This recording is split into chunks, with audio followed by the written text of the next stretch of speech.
Որոշ մարդիկ կան, որ Մեղրիից գնում են Երևան,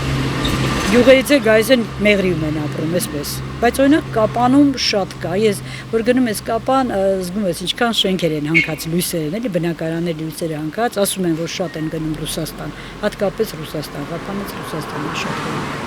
Երբ որ են Ջաբրայիլում կռիվներ էր, ձայնը ստեղ գալիս էր, մենք վախենում էինք։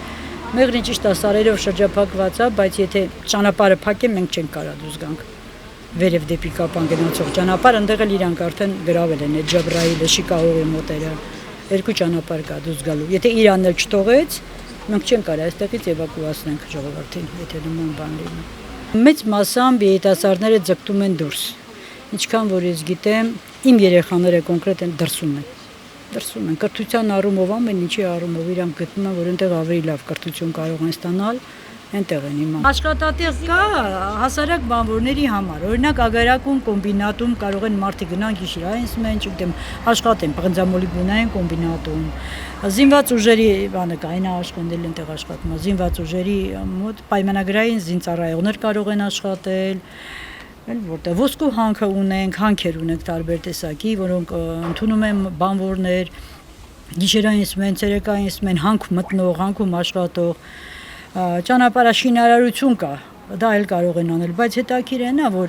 Մեղրիում ոչ մեկը չի ուզում շինարարության վրա աշխատի, չեն ուզում գնան խոտ հնձեն այգիներից, այ հնդիկներ են եկել, հնդիկներն են տանում աշխատածում, այդ հնդիկները Մեղրիել են ասել, հնդիկներ, արաբներ, դրանք են գրում այդ սևագործ գործերը անում, տենց հազարակ աշխատուժ կա, բայց բուհի կրթված երիտասարդի համար ինչ, իմ տղան ֆիզֆակն է ավարտել, աստղագիտության ֆակուլտետը, գա այստեղ ինչ անում,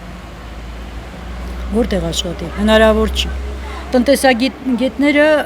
տնտեսություն ունեն, կարգին որ գնան տնտեսագետ աշխատեն, երիտասարդները չունեն բուհավարտածները որևէ տեղ, որ կարողանան աշխատեն, լավագույն դեպքում մանկավարժություն, բայց ոնց հասկանում ենք մանկավարժություն հիմա շատերը փախնում են, կոնկրետ ինձ շատ անգամ են հրավիրել, մեր տնօրենը շատ անգամ է կանչել, որ ես գամ էլի դպրոցում աշխատեմ, բայց ես ինքս չեմ ուզում գալ արդեն։ Իսկ ինչի է խուսափում։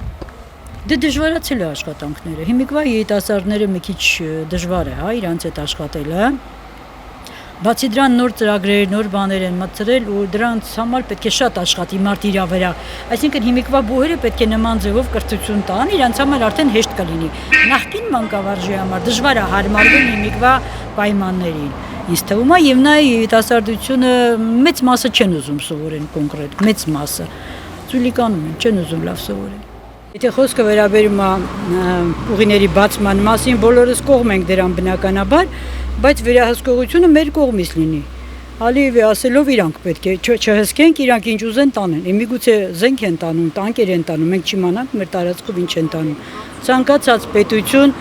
մաքսային կետեր ա դնում, ես ստուգում, չէ՞, միջև վերջի այդ պայուսակը տեսնան ինչ են տանում, ոնց կարելի է տենց ազատ թողնել։ Բոլորս էլ մտածում ենք, եթե մի գործ ենք ուզում անենք, մտածում ենք արժե անենք, թե չարժե անենք, նույնիսկ։ Բայց մեր սրտի խորքում ոնց որ վստահ լինենք, որ ոչ մեկը չի կարա մեզտեղից քշի հանի ուժով, չի կարա։ Մենք մինչև վերջ էլ կմնանք այստեղ եւ կպայքարենք մինչև վերջ։ Միջանցքի հարցով բնականաբար եթե միջանցք լինի Մեղրի մեջով ես չգիտեմ ինչքան տարածք պետք է վերցվի։ Շատերը մտահոգվում են, եթե լսում եք ժողովրդին, բոլորը ասում են, տեսնես միջև վերջ մնալու ենք այստեղ, բայց ինձ թվում է հնարավոր չի նման բան եւ միջազգային հանրությունը պիտի որ սատարի մեզ հաստատ։ Արցախը կորցնելուց հետո չպիտի մեզ էլ նորից մեր Մեղրին կորցնեն։ Դիվանագիտություն, պետական կամ դրանք բոլորը բարձր մակարդակի վրա պիտի լինեն։ Մենք դա հենց չենք տեսնում։ Անվտանգության տեսանկյունից, զենքի, մենք իմանանք, որ բավարար քանակությամբ զենք ունենք, որ մենք հանգիստ սրտով այստեղ ապրենք։ Իմանանք, որ Աստված միայր Աստծե Ալիևը հարձակվի Մեղրիի վրա, օդը կփակեն, ոչ թե նախկինի նման Արցախի նման Առաջ պետք է մեր սահմանները ամրապնդենք, հետո նոր դրանց մասին մտածենք։ Արցախում էլ արտասահմանից լիքը կոտեժներ, տներ սարքեցին, իմ ամուսինն էլ էր այնտեղ աշխատում, նոր այգիներ գցեցին, բայց ուր չկա։ Դրա համար եմ ասում, առաջի հերթին անվտանգությունը, զենքը, սահմանների ամրապնդումը, զինվորականներին շահագրգռեն, որ իրեն գնան աշխատեն։ Որպես զինվոր, որպես, չգիտեմ, պայմանագրային աշխատող, թե ոնց ամենայն դեպս ուժեղացնենք բանակը։ Առաջին հերթին դա, եթե մենք ուժեղ լինենք, ոչ մեկը ռիսկ չի անի մեզ վրա ձեռք բարձրացնի անպայման ու գտնենք հարմար եւ լավ դաշնակիցներ։ մենք չպիտի հարաբերությունները լրիվ վերացնենք, ու ես գտնում եմ, որ տարածաշրջանում ոնց որ սովորական հարևան ես ունենում, հետո մի քիչ լավ չես լինում, բայց գոնե բարև-բարելույթ տալիս ես։ Բայց ոչ բոլոր քո ամեն ինչը տալիս ես իր ձեռքը։ Նույնը Ռուսաստանի նկատմամբ։ Մենք շատ հայեր ունենք այնտեղ ապրող բնականաբար,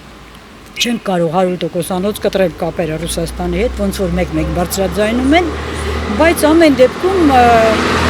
մենք տնտեսությամբ էլ ենք կապված շատ Ռուսաստանի հետ, այդքան արտահանումներ, բան ունենք, բայց մենք պետք է հարաբերությունները պահենք, ոնց որ ասում են, նորմայի սահմաններում, ավելին չպիտի իրանց ձեռքը տանք։ Մեծ ոլորտները չպիտի տանք իրանց ձեռքը։ Իրանի հետ էլ, բայց էլի զգուշավոր,